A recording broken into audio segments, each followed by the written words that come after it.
actually Nahida, aren't you? Paimon felt like Katheryne was acting weird when we met at the Sumeru's festival. And Dunyarzad, did you save her? It's a really long story. We shouldn't disturb her. Her consciousness is still weakened.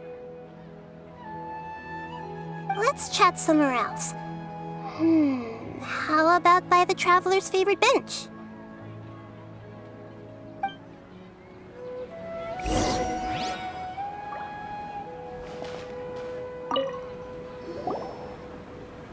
What's going on? Why are you two so excited to see me? Hasn't it only been a night? It's actually been much longer than that. Oh? Strange. Was I really asleep that long? No wonder I have such a headache.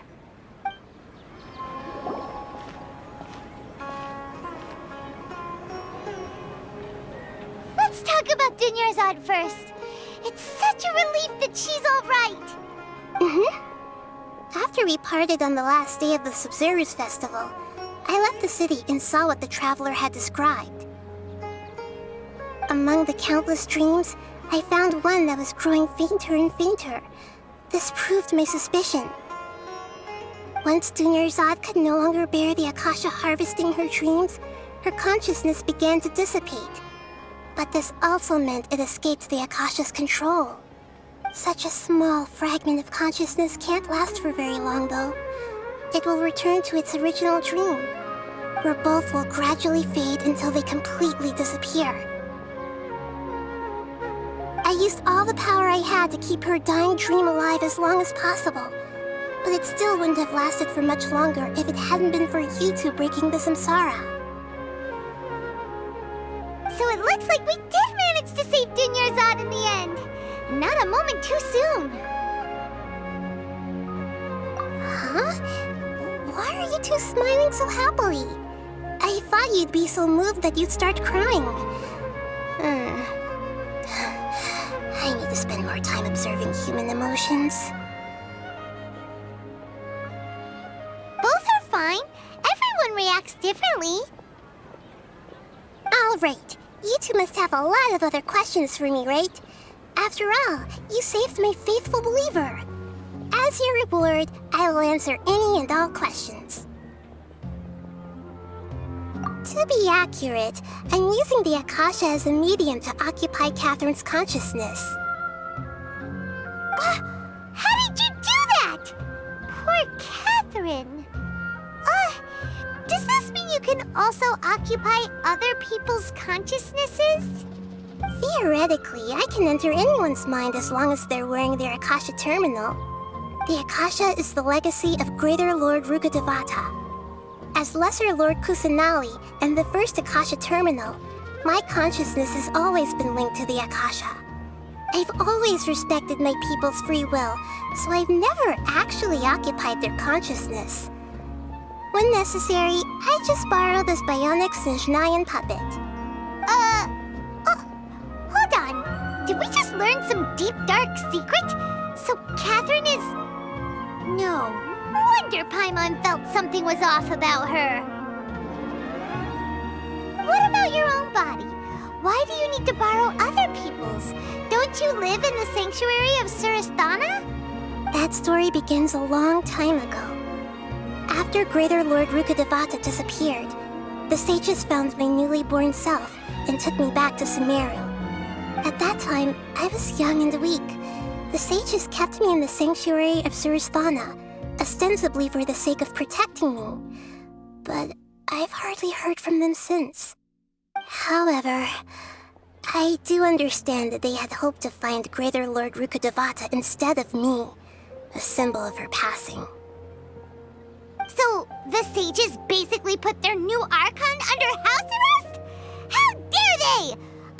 Why don't you teach them a lesson, Nahida? In some ways, they aren't wrong.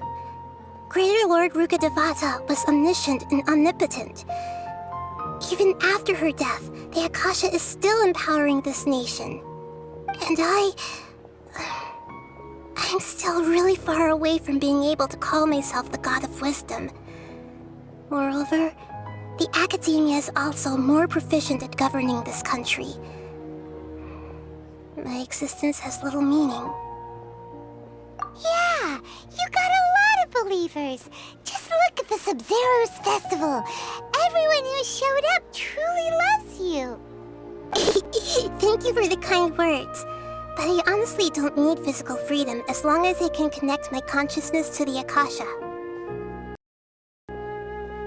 Trying to find a way to save Irminsul is my life's mission and top priority. I will work on that, and try to live up to being a deity in the meantime.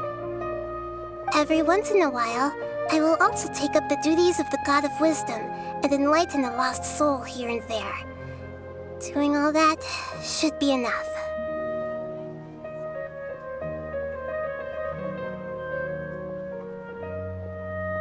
At the Avidia forest, there was this incense that made the traveler fall unconscious and dream of a huge tree and a red sky.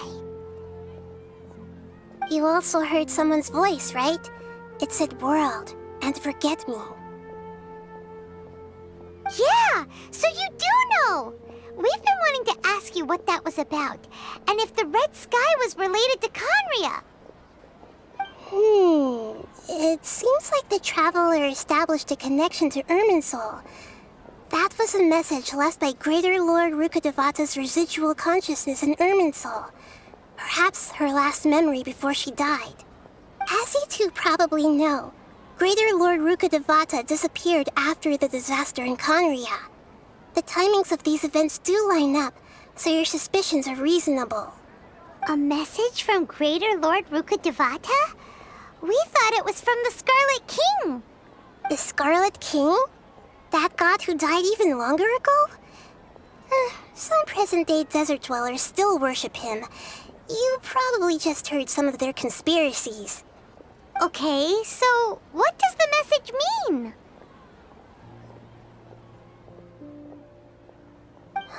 I still haven't managed to decipher it. Even the Akasha isn't currently capable of doing that. Greater Lord Rukkhadevata's residual consciousness in Irminsul seems to be contaminated with something that has a very dangerous aura to it. Many devoted scholars go mad as soon as they connect their consciousness. I've warned the academia about this many times, but people still keep falling victim to it. But I believe this is the key to saving Irminsul. That's why I've kept trying to decipher it. So the tree in the vision was Irminsul?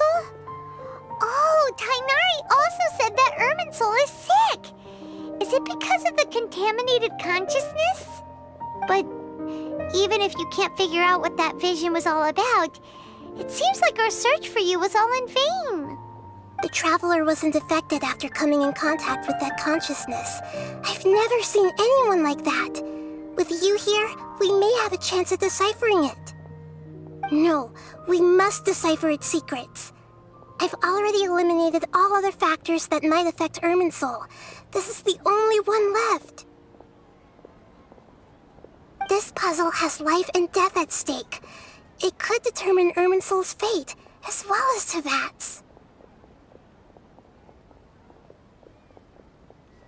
There's never been any big problems with the Academia's governance of Sumeru. This is the first time I've seen them step out of line. I wonder what caused them to go down this path, and what they hope to achieve. Even though the city's residents haven't noticed anything strange, if the traveler hadn't broken the Sub-Zero's samsara, the situation could have become dire. I tried to do some investigating in the Akasha, but I couldn't find anything suspicious, and all the people of interest seem to purposely avoid wearing their Akasha terminals. I think they're deliberately trying to hide something. Oh, that reminds Paimon. In Gandharvaville, there was a sage who had invited Tighnari to join some kind of project. Could it be related? Regardless, I need to first investigate the sage's motives, make things right, and punish them if needed. But I'll have to be discreet, or they'll see me coming. You mean how the Akasha stops you from having dreams? Yeah, it's been such a long time. No one's noticed something's up? It's not that no one noticed. It's more like no one cared.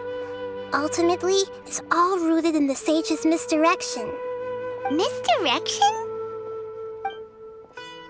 The sages convinced everyone to believe that being unable to dream is a sign of rationality and wisdom. Not dreaming is a badge of honor in Sumeru, even if the truth is that their dreams are being reaped by the Akasha. With their propaganda in place, the sages can maximize their use of the Akasha to facilitate their research. Besides, Greater Lord Rukkhadevata must have created the Akasha in the hopes that it could be used to its full potential. That's why I've never come out strongly against this. Anyway, the perspective advocated by the sages drowned out any voices of doubt. By now, even those who never use Akasha terminals find it too shameful and embarrassing to talk about their dreams. Got it! I hope my answers were satisfactory, seekers of knowledge. To be honest, maintaining Dunyarzad's fading dream took a lot of mental energy. I think I may need to rest for a while. Oh, and you don't need to worry too much about the sage's activities for now. The Akasha won't be able to conduct another project on the scale of the Sub-Zero's Samsara in the immediate future. Go and get some sleep. Leave everything to us. What a relief. This is truly the most exhausting birthday I've ever had. Traveler?